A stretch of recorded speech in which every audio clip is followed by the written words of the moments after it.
여러분 안녕하십니까? 계속해서 원주에서 전해드립니다.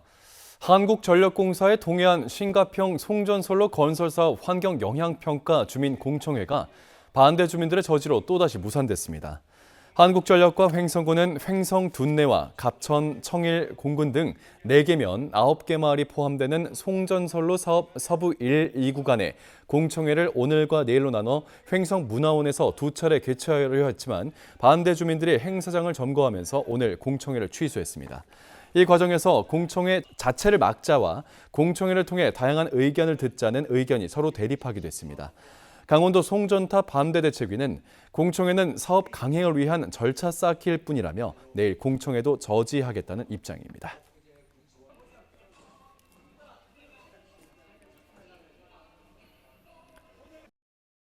원주 동화산업단지에 10인 미만 규모의 소공인들을 위한 복합지원센터가 구축되겠습니다. 원주시는 중소벤처기업부 공모를 통해 2024년까지 국비 포함 50억 원을 투입해 생산 기반이 취약한 소공인들이 갖추기 힘든 특수설비와 첨단 장비를 갖춘 지원센터를 만들어 활용할 수 있게 하겠다는 계획입니다.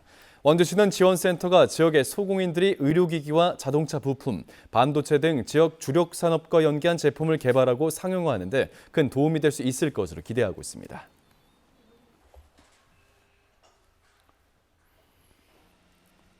원주시가 걷기 좋은 도시 브랜드를 강화하기 위해 오는 9월 2일 운곡 솔바람 숲길에서 제1회 맨발 걷기 축제를 개최합니다.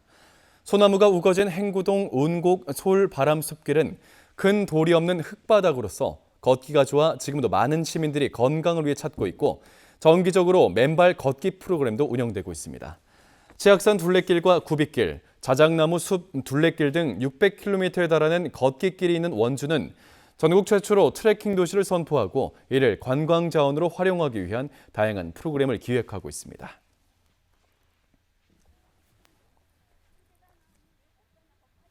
채석장에서 화물차가 굴러떨어져 운전기사가 숨진 사건과 관련해 법원이 채석장 대표와 석재 운반업자에게 모두 실형을 선고했습니다. 춘천지법 원주지연은 2021년 원주의 한 채석장에서 화물차를 몰던 60대가 30m 아래로 추락해 사망한 사건과 관련해 안내인을 배치하지 않고 추락 방지턱을 설치하지 않은 채석장 대표 79살 이모 씨와 석재 운반업자 63살 윤모 씨에게 업무상 과실치사죄를 적용해 징역 1년과 징역 8개월을 각각 선고했습니다.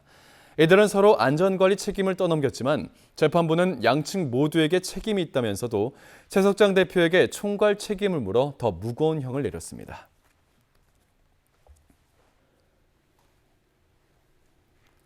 제39회 교보 생명컵 꿈나무 유도대회가 오늘부터 사흘 동안 영월 스포츠파크 실내체육관에서 열립니다. 전국에서 신청한 12세 이하 유도 꿈나무 선수 400명이 참가하는 이번 대회는 남자 36kg 이하에서 66kg 초과까지 7체급, 여자 40kg 이하에서 52kg 초과 6체급 등으로 개인전과 단체전으로 진행됩니다. 지난 1985년에 처음으로 시작된 꿈나무 유도대회는 지난해 경북 김천에서 개최됐고 올해는 영월에서 39회째를 맞이했습니다.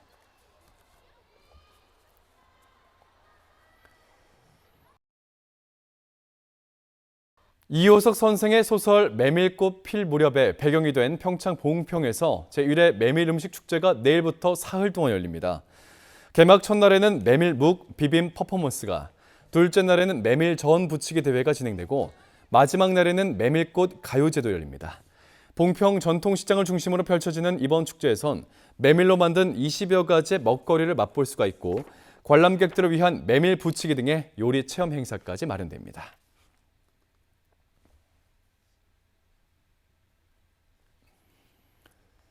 영월 지역의 관광인재 육성을 위한 올해 문화광부학교가 운영되겠습니다. 영월구는 지역 문화예술 전문가를 발굴하고 육성하기 위한 문화광부학교를 운영하고 음식, 여행과 가이드, 숙박, 체험 등 분야별 교육과 토론을 진행하게 됩니다. 14주간의 교육이 끝나게 되면 분야별 최우수 수료자에게는 실제 사업 시행까지 지원합니다. 영월구는 8월 2일까지 문화광부학교 추가 참여자를 모집하고 있습니다.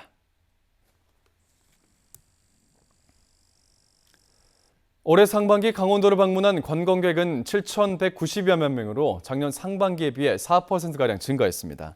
상반기 강원 관광 소비는 1조 542억 원으로 작년 상반기에 비해 8%, 800억 원 증가했습니다.